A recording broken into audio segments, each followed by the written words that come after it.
Hello everyone, David here.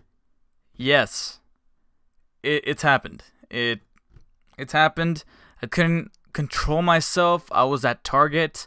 I saw him on clearance, and this is what we're gonna do to kick off what could possibly be my renaissance back into doing at least a handful of Transformer reviews. I've been doing a couple of figure reviews here and there, whether it be with Spider-Man related figures or comic book related figures or even some Hot Toys, but it's been a really good minute since I've done a Transformers review.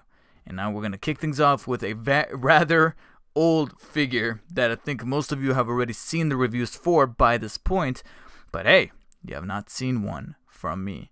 And it is none other for Transformers The Last Knight, Leader Class Megatron. I remember last year when the movie came out, and I'm going to withhold my thoughts about the movie for some other period, because God knows I'm not going to do it here again. But if you guys want to check out my review, it's up, so feel free to do so. In the meantime, here is Leader Class Megatron in its packaging, and this is what I saw strolling down the aisle at my local Target, or at least one of my local Targets, and noticing that he was on clearance. And that's what prompted me to get it, because in 2017, when the movie came out, I was taking rather decent notice of the figures that were coming out for that movie. And out of all of them, it was Leader Class Megatron that kind of piqued my interest slightly. I was like, okay, yeah, maybe he's not modeled after a specific vehicle. He might not have the most decent paint job, but at least he looks a little neat. He looks like there's something within the detail and within the scale of the figure that kind of caught my eye. However, knowing that at this point these figures have gotten just too damn expensive for the quality of the plastic and the quality of the overall build of the figures, and also the sizing of them that really don't justify the class that they're in, I just thought, I don't know, I can't do this. But then, seeing that little clearance sticker, marking it down practically 50% off, down to like 25 bucks, hell yeah. Walked out with it, and now here I am with a reinvigorated energy to get back into Transformer reviews, at least for the meantime. Don't expect to see a humongous line of these reviews, because I'm not going to go through every single current line that's going on right now with Transformers.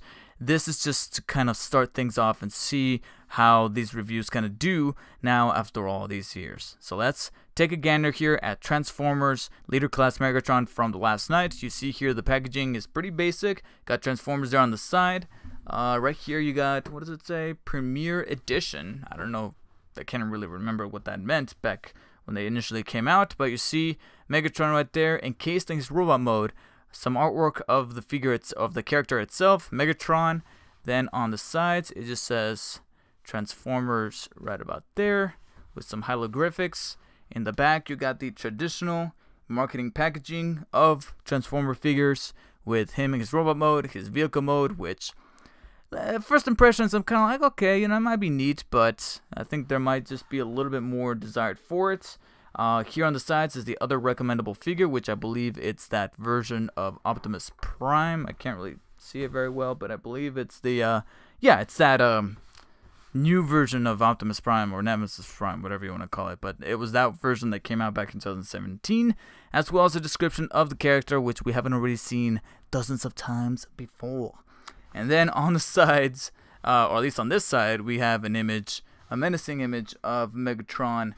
And I just love how, at the top it says Merciless Tyrants. Like, we didn't know that five movies in already. Come on. Stop fucking around. Anyways, that does it for the packaging. There's not really a whole lot going down up there in the top. Not much going down at the bottom, except for some UPCs. So that really about does it. Let's get down to the figure itself, because I'm actually rather excited to get back into these style reviews. Let's do it. Alright, I'm rather a little intimidated here, but here is my return to the foray of Transformer figure reviews. And out of all the figures I could have chosen, I decided to tackle it with this huge motherfucker. Here we have Leader Class Megatron from Transformers The Last Knight in his vehicle mode. Now you can definitely see he has a very proper sense of scale, and that's actually something that I was pleasantly surprised, because I will admit that when I kind of took him out of the box and was looking at the robot mode, I thought to myself, okay, yeah, they're kind of scaling it down a little bit. It was one of my most recent complaints when it came to figures, in terms of like, hey, the actual amount that I'm getting in my return for the amount of price that I'm paying is just not meeting there. So the figures are getting smaller and the prices are getting costlier. It was just not really meeting my demands, meeting my expectations. Then seeing this guy in his vehicle mode, I was like, okay, you're taking an awful lot of circumference here. I'm imagining that you are going to be worth the advantage, or worth the purchase, at least hopefully in vehicle mode. So here we have Megatron in his vehicle mode. He's supposed to be a Cybertronian jet, and I know that at this point in the Transformers lore, that's a little cliche to say at this point. So I'm going to say that he is a Cybertronian jet with some DNA of some earthly aerodynamic vehicles. I can kind of see a little bit of a Blackbird and fighter jet kind of amalgamation going on with his design, but he still has Cybertronian blood coursing through the entirety of the machine itself. You can kind of see some parts here at the top that have some detailing going on of what is very much otherworldly. We have some designs here towards the top of the figure with completely etched out with some hieroglyphics, some Cybertronian hieroglyphics, both here in the little engine pieces behind the cockpit, as well as a couple of little design choices going on here in the wings. Plus, the color scheme is normally not something very advantageous for Earth vehicles, so he decided to go with this like muted grayish blue color that I actually really enjoy, and it really clashes very well with some hints of the gray and a couple of yellow detailings going on here towards the front of the vehicle. Plus, I also like the entire design of the vehicle itself. I like that the wings are in a very non-conventional form of having them be faced this way for aerodynamicy, as well as the entire nose of the vehicle. You can kind of see right here, like I said, it has some DNA of one of those Blackbird jets that you've kind of seen around in like history museums and such. It's actually the vehicle that Jetfire was in Transformers Revenge of the Fallen. He kind of resembles that slightly, except with a few tweaks of his own, but you can see right there, kind of resembles it slightly with that ominous Cybertronian twist to it. And when we turn him around, you can kind of see a few of those jet turbine detailings going on right here on the side, which are pretty a nice little touch, especially with the blue turquoise chrome paint added to those little detailings, as well as the booster jets here in the back. There are very much booster jets, in case you couldn't have told from the fiery accents going on here in the back, which I will admit does kind of enlarge the figure slightly. I understand that the scale could be kind of toned down without the inclusion of these fire accessories, but one thing that I'll give this mode credit is that it's able to house the two accessories he comes with predominantly. One is the fire over here in the back. You can detach these fire accessories, which I will admit I'm not a huge fan of. Not only because, like I said, yeah, in vehicle mode they look the most pleasing to the eye, but when you remove them, it doesn't really do much to take away from the figure. And then standing on their own, they're kind of like, I don't know, they just remind me of, they're durable, they're very hard plastic, you're not going to be able to break them, they're very child-proof. But at the same time, I just feel like this belongs more in a Fisher-Price figure as opposed to a Transformers Hasbro, or let alone a Hasbro Takara Tomy collaboration. I don't know, I just don't feel like these really belong in this Ecosphere. That's just me personally. See, you hear how they sound? Very clickety. I don't like it. Anyways, let's go ahead and move them to the side, and I'll probably bring them back when I do the robot mode. Besides that, he really does not have a whole lot going in vehicle mode, except that he does have retractable landing gear here in the front. You can see right about right there. It can, I believe, fold up or backwards. I think it's backwards. Nope, it's forwards. So I could take it and fold it up. Or was it backwards? Okay, it's backwards.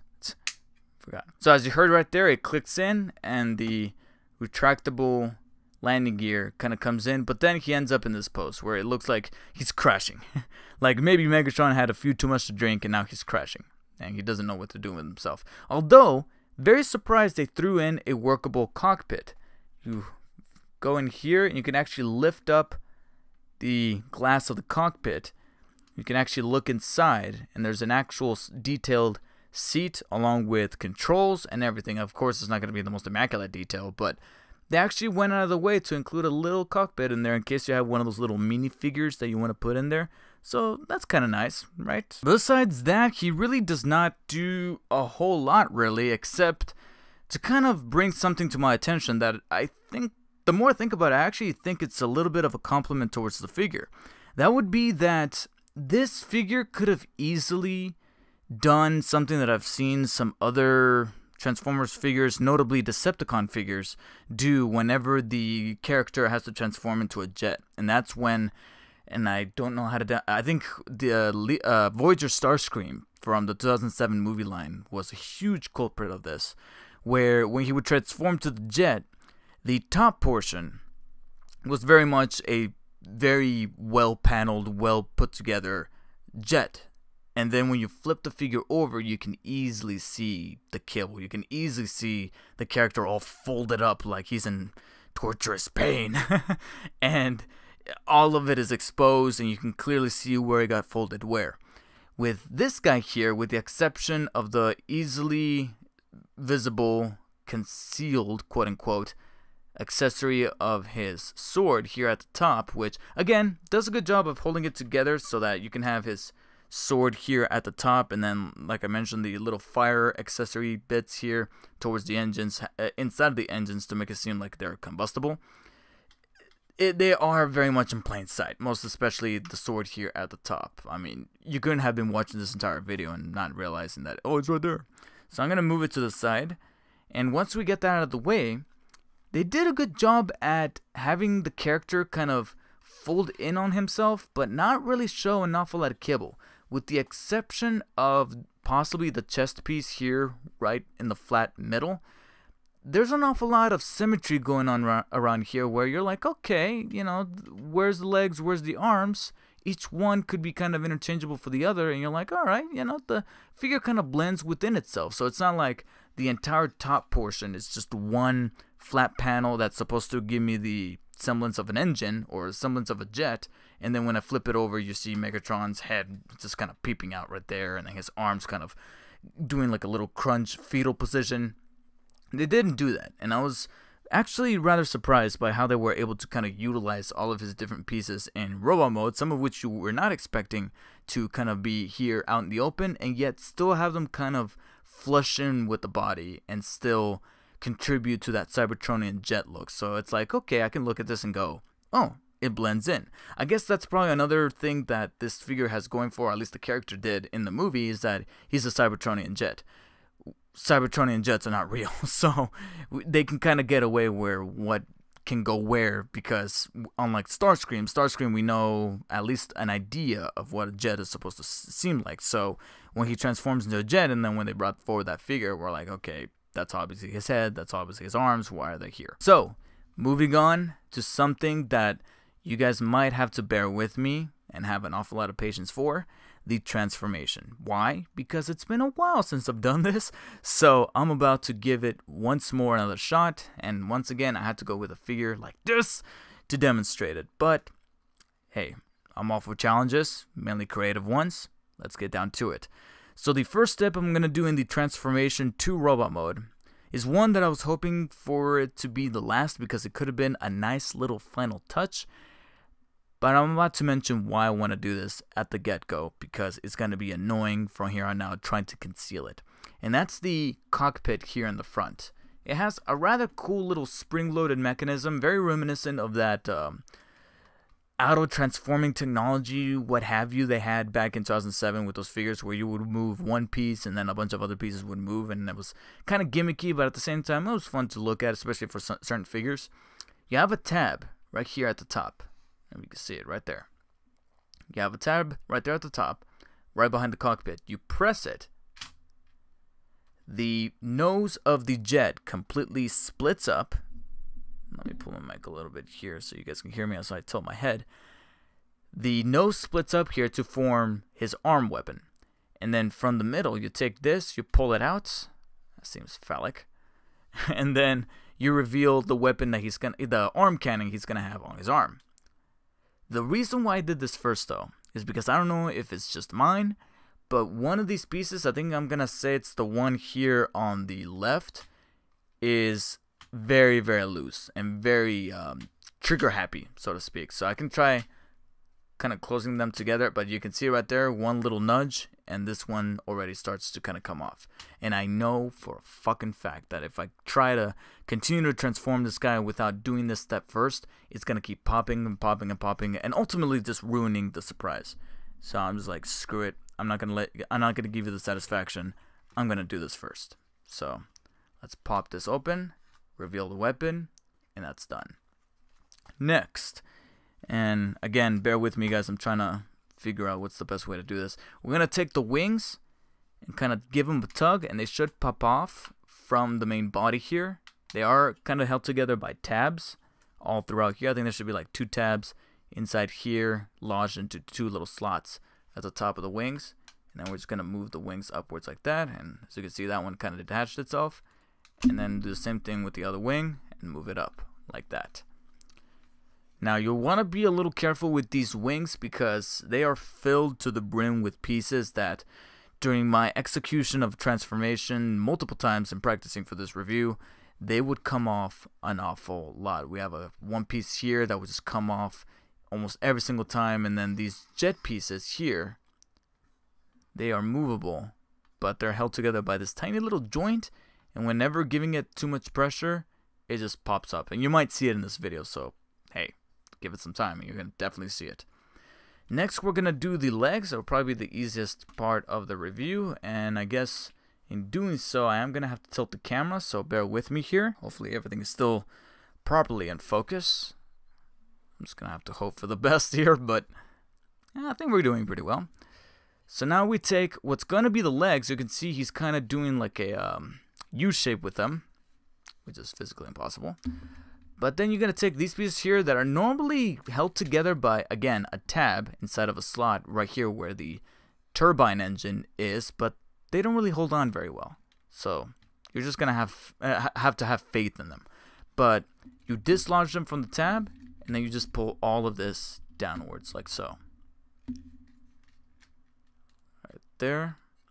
And then we're just going to go ahead and fold them all the way down, but when you do so, I don't know if you can tell, and I just bumped the mic. In here, you have the knee joint, but it's kind of split up in a 90-degree angle. Right about, okay, it's actually right there. Right about right here. I'm going to leave this piece up. It's going to be right about right there. You're just going to clip it into place, and it should tab in there, and then just rotate the legs all the way down. Same thing over here.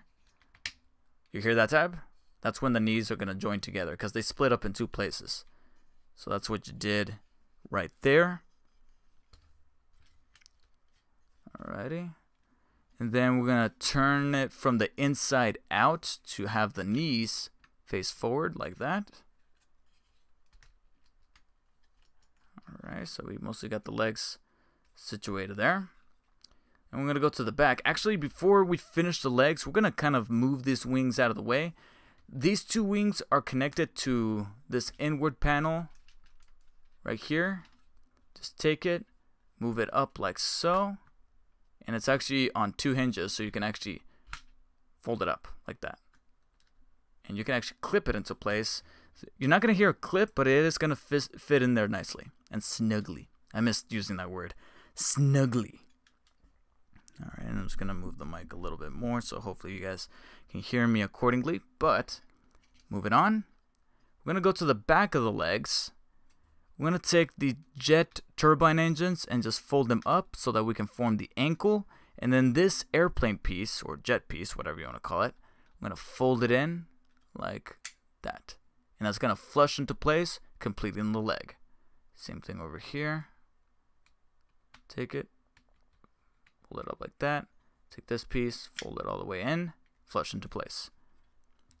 And then at that point, the legs are pretty much done. So next, I guess we can go ahead and just take care of these wings once and for all. So I can probably demonstrate it better with this wing right here. This little triangular piece, that's a separate panel. We're gonna dislodge it from the main wing like that. Again, be careful with this panel. This panel came off a number of times during the times that I would transform this in practice. So what we're gonna do now is take this jet engine piece, fold it all the way up, and then take this piece, fold it forward, and it's gonna hold all together like that. Then this tall wing piece, it's actually rotatable like that, but what you're actually going to do is take the hinge that it's resting on and fold that up like that. Alright, so let's just do the same with the other one. So we take that triangular piece, dislodge it, take the jet engine piece or propulsion piece, and then just move that up like that. And again, be careful with those joints because they're very, very loose. These two pieces are the two most famous pieces that would come off this fucking thing. And then we fold this in, and then once again we take this wing here and pull on that piece that separates, fold it all the way up. Now we can take both wings and fold them in to kind of form this little backpack. But then at the top, we have the two wings sticking up like that, like a little spire. What you're actually going to do is just take the wings, rotate them all the way around until they flush into place and they're very symmetrical. And this forms like a little wing backpack that then looks like that. Kind of looks like a cocoon of sorts. Alrighty. That's really about it for those wings.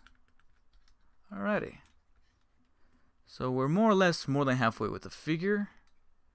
Let's see if I don't completely botch this, 'cause I'm really scared after not being out of the game for so long that, you know, I'm just not going to perform well. That's what he said. Anyways, now comes, in my opinion, the toughest part of the entire transformation. And for this, since he is a leader class figure, and I want to make sure that he's all captured and really well detailed, I'm going to have to move the camera a little more, and this time you might have to see my face. So I apologize. About there. Alrighty. So I'm going to kind of pull him a little back, and if I lose a little bit of focus, I apologize. See, just like in an awful lot of comedies these days, if you make a reference to how bad it is, then you can get away with it. Simple mechanics. So, and then we reach in here, which is eventually going to be the arms. This is really tough because in the middle, you have this panel here. I'm going to poke it inside. I don't know if you can see it moving. Right there. That kind of keeps some things together. And then, so what you kind of want to start doing is detaching these, at least this yellow piece here, not this one, because this one's connected to the arm cannon, but this one that's just an arm by itself. Let me see if I can show it. There we go. This one right here, this one will detach from the entire thing. It's just a matter of getting the trick right there, and there you go. Panel come off. First panel. That little middle piece that I was kind of poking from the bottom came off. I'll pop it back in. It's already a bitch to kind of get in there. Alright. Oh, my apologies. There you go. See? What do I know? It was actually the other arm that was locked together with a tab. So if I move this out of the way, you'll see there's a tab right here that was launched into this arm right here. So you detach it like so, and now everything kind of comes apart right there. Of course, at the expense of this fucking panel coming off. It's annoying. Then we take the arms at the shoulder pieces, which are these two pieces right here. Right there. And we just rotate them outwards. Oh, my apologies. Before we can do that, we have to take the chest piece, pop it out, kind of leave it hanging right there because we are going to do something with it in the bottom. Then we take the shoulder pieces, and now we can kind of dislodge them from a tab on the inside. You hear those little snapping noises.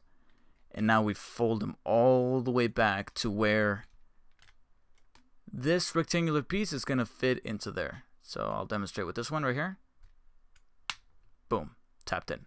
Same thing with the other shoulder. Rotate it around. And this one didn't really pop. Okay, there we go. Popped in. Now we just take the shoulders, rotate them down to put them into place so that this is facing forward. Same thing with this one. And now, let's see, that could stay there.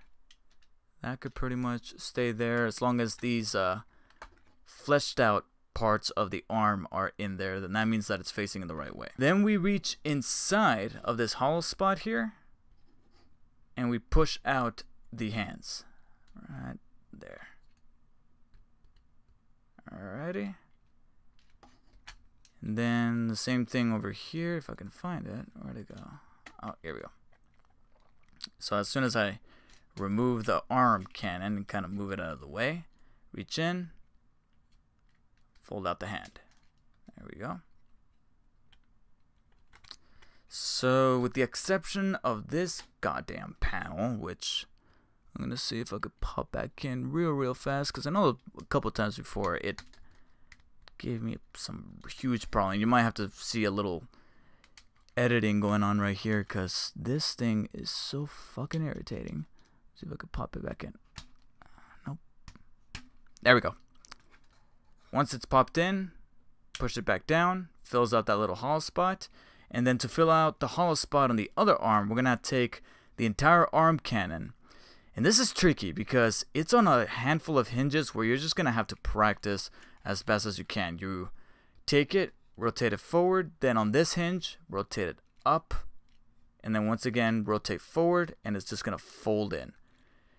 It's really tough to properly explain, but only through trial and error on your part will you be able to truly master it. But that's just how I can explain it, to be honest. We take the chest piece, go inside, you can clearly see Megatron's head. We take it, flip it all the way around, and then we just take the entire chest piece and then take it and then fold it up, clip it into place. Right there. Alrighty.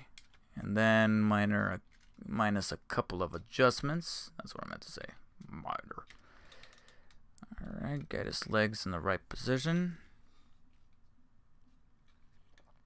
And now I think I can properly lower the camera so that, okay. Alright, stop doing the little shimmy shakes. Alrighty. So now let me lower the camera. Okay. And there you have Leader Class, the Last Night, Megatron in robot mode. So you can definitely see the significant change in scale as showcased before, and this is what was kind of haunting me a little bit at the beginning of the not only the review but also when we were taking a look at him in the box, is that when I saw him on the shelf, I was like, okay, it's, you know, originally when it came out last year, is this really worth $50? I mean, I like the detail, I like the design choice they made with Megatron, and I'm liking just the overall sculpt, and I was looking forward to the transformation. But seeing this go for $50 at this scale, where I know for a fact that this is about 1 or 2 inches smaller than your traditional Leader Class, you can bet your ass I was skeptical. So then to see it in clearance, I knew I had to take the leap, and here it is. And yeah, I will admit the scale leaves a lot to be desired, especially going from the vehicle mode over to now here robot mode, where you're like, okay, well that's an awful lot of a change. But at least I'm glad to see that he still has an intimidating look to him. As you can see, they're keeping in touch with that whole Knights of the Round Table motif going on with him and Optimus Prime's design choices. Most especially him with what looks to look like a little under armor type of thing going on here in his crotch. But also right here on the side of his legs, you can see a little bit of shield protection, as well as just the overall look of his chest piece, his shoulder pads that look like something out of a knight's armor getup. and then of course the included sword that he can then hold in one of his hands, preferably the non-cannon arm hand. So it simply just slides into there. There you go. Now he can hold his famous sword. And yeah, I knew that I liked this design from Megatron. He does feel a little wobbly in the legs when it comes to positioning him. I mean, simply just by kind of touching him, you can see a little bit of the wobbliness going on at the top of the legs. You kind of see them splitting up right there by the simplest nudge. And then also, I feel like this back piece here that houses the wings kind of comes off a little easily. I mean, it doesn't come off, but you see right there? Has a little bit of floatiness to it, so flushing it firmly from like the middle part right here is exactly where it does it justice. And then of course, don't get me started on those panels that would easily come off during the transformation phase. But besides that, yeah, I will admit that an awful lot of the scale choices, even though it's smaller to previous movie lines of the Transformers figures from Hasbro, at least it's to scale with a few of the other Last Night figures that they were released. Not counting the Studio Series. We're not talking about Studio Series. They feel like remakes. Those feel like remake figures. I'm talking about what they released for Last Night. So I'm like, okay. Even though we had a Voyager Optimus and yet we have a Leader Megatron. Anyways, I like the design choices. Again, I love the head sculpt. I actually dig the knight in armor type of motif to his look, except with the ominous color palette that keeps going here from the jet mode, where he's got that muted, toned down blue color with a couple of yellow accents and a little bit of gray splashed in there. So he still looks very ominous and very intimidating, so that's cool. In terms of posability, he's rather basic, to be honest. I mean, nothing to really complain about, but at the same time, nothing to write home about either. The head rotates 360 degrees, or at least I think it did. When it's not hindered by these side pieces here, it does look like he can rotate 360 degrees, but it is limited when finally transformed, so that's actually a huge bummer that I just barely discovered now, but okay. He does slightly pivot up and down at the neck, but that's only because of that piece that had to be flushed in during the transformation. Besides that, really about does it. The shoulder pieces, as we saw in the transformation, can rotate 360 degrees vertically. And then you do have the shoulder piece here at the top that's able to move up and down sideways, as well as a bicep joint that allows swivel mobility there on both arms, as well as of course the traditional elbow joint that forms the L pose right about there. The hands can rotate 360 degrees upon the joint that you saw me take out during the transformation, and of course they can kind of nudge up and down, but of course that's because of the transformation, as I've noted before. Same exact thing on the other arm, so we don't really have to cover it. No joint articulation of any kind, and of course that's because of the transformation that you saw. All those pieces kind of come together and they gelled together, so we're not exactly going to see any major movement there. If we were to move these rubber pieces that form the little skirt thing that he's kind of got going right here, then we do have possibility here in the legs. As you can hear, there is ratcheted joints on this figure. Most of them are actually going to be here at the top of the leg, where they can move forward and then backward about that far, and they are ratcheted, so that's very good to hear. So their wobbliness mostly comes from the side to side movement. That's where they're a little loose and they can kind of be a little detrimental. Then at the middle portion of the thigh here, he does have a swivel where he connected during the transformation, but at least it's good to see that I can rotate a full 360 degrees. And then he can bend a basic joint there at the knee. You're just a basic joint. Now, I'm a little bummed to see how stiff the feet really are. You can see that the feet are formed right about right there. And he does have the toesies. You can move the toesies up and down like so. But in terms of any kind of pivots or ball joints or anything like that, there's really almost nothing except one joint here that does allow the ankle to kind of bend inwards like that. but it can't really bend outwards any more than that. It really can't. It's kind of stuck there, and then it can bend inwards like so, but that's really about the stretch of it. So whatever poses you kind of do, and if he does find himself kind of slipping into a split of sorts because of those loose joints at the very top, then at least he can kind of bend at the ankle inwards, so to keep him a little bit posed and keep him from falling at the very least. And as you can see, that's really about does it for the articulation. So nothing really spectacular, but at least they put it where it needed to be. So in terms of accessories or features, similar to the articulation, he's a little limited, but they put it again where it kind of counts, where you can really do much with Megatron nowadays.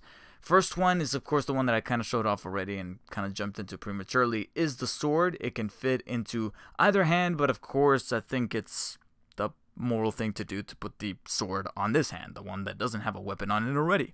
So you see right there, it fits firmly in his hand, and then you can simply just pose him with it, bend at the elbow with it, and you know, he looks good with it. It's not much more that I can say there. The gun, it's cool to look at, doesn't really do much. In fact, it doesn't really shoot any kind of projectile, except that posing him with it does look rather nice. If I shift the arm like so, and I rotate the entire arm so that you kind of have this like Terminator type thing going on. Alright, and this all kind of slips back to form the gun. You see right there that it looks rather nice. It really does. The arm cannon looks intimidating, and it looks very devastating, so to speak. And you can see right there the fucking joints there at the top of the legs. They are starting to get on my nerves, so I do wish that those were immensely better. But once you get situated, that gun does look cool. Doesn't actually shoot anything, so a little bummed with that. The only thing that you can really do is take one of those fire pieces we showed earlier, right there, and push it inside of the gun. It does fit inside, just like it did on the jet engines from before. And then again, there he goes with those fucking splits. It does make the gun a little heavy, but you can see right there, if you pose it just right, it looks like he's launching fire out of the gun. So for poses, it looks nice, but it does look like it's a little bit in the way. In fact, it's so far forward that it's starting to come out of focus off my camera. So there's really no other use for it except to maybe put the fire pieces, take it out of the gun, and just put them back where they were on the jet engines here. If they even fit. I don't think they even fit anymore. Oh, wait, there you go. Alright.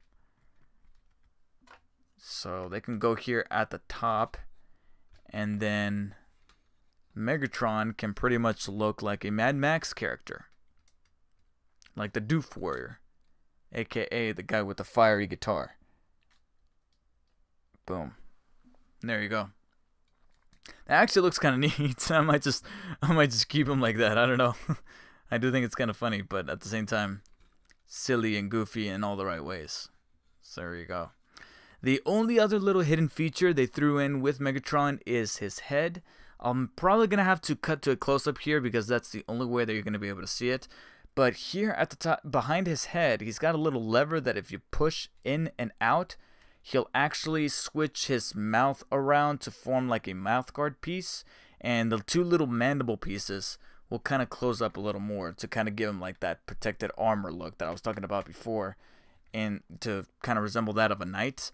He has that little mechanic going on in his head, so that's kind of cool, but you know, I don't really see myself playing with it really too much, except to kind of make a couple of jokes of how, for some strange reason, when you take a look at his head sculpt, even though I do like the head sculpt an awful lot, those mandible pieces, along with the way that his mouth looks here in this figure, he kind of resembles the Creeper a little bit. The Creeper from the Jeepers Creepers movies.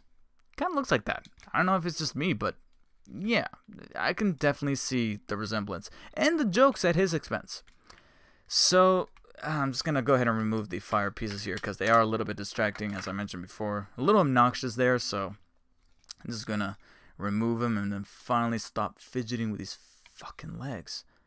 I swear to God, people. Ugh. Anyways, Let me situate him here. Tilt the camera just a little more. All right.